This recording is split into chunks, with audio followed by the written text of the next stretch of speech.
एक वसी और नामालूम जंगल के गहरे हिस्से में सफेद बालों वाला एक बहादुर जंगजू जिसका नाम फीलिक्स था, वो ऊंचे ऊंचे दरख्तों के दरमियान आवारा फिर रहा था।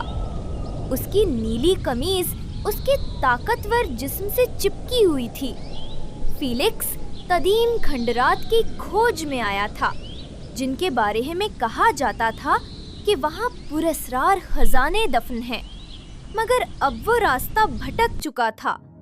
कई दिनों तक फीलिक्स ने घुने बैलों से लड़ते हुए, दरियाओं पर छलांगे लगाते हुए और पोशीदा दरिंदों की नजरें चुकमा देते हुए सफर किया।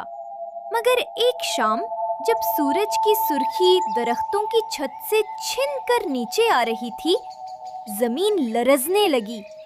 परिंदे खौफ से उड़ गए। फजा में गूंजता हुआ एक खौफनाक धाड़ सुनाई दी। धुंध में से एक देव हैकल साया उभिरा। किंग कॉन्ग, जंगल का निगहबान।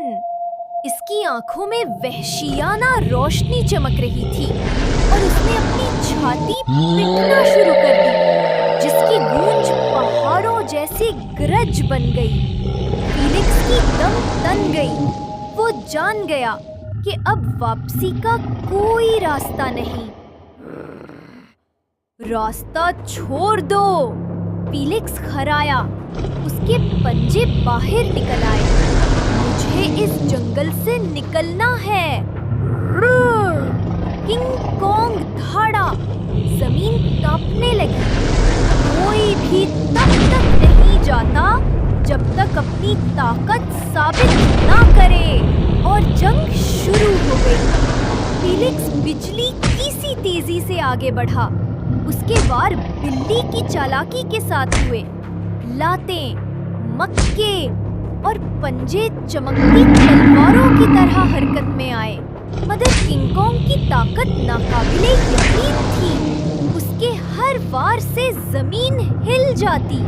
फीलिक्स उसके कंधे पर चढ़ गया और बर्फ रफ्तारी से वार किए, मगर कॉन्ग ने उसे हवा में ही दबोच लिया और दूर जंगल के पार फेंक दिया।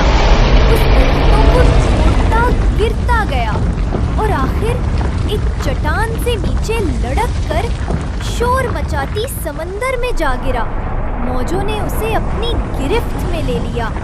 समंदर का बहाव बेरहम था, उसे मीलों दूर खींचता चला गया।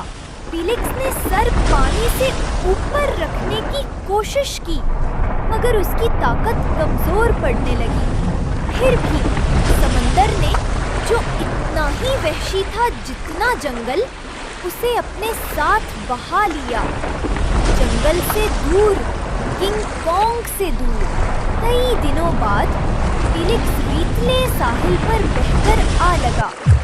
वो थका हुआ मगर जिंदा था। उसने दूर अफक की जानिब देखा, जहां जंगल अब एक सियाह याद की मानिंद दिखाई दे रहा था। वो जिंदा बच गया था। वो आजाद हो गया था। फीलिक्स खड़ा हुआ, अपने बालों से रेत झाड़ी और हल्का सा मुस्कुराया।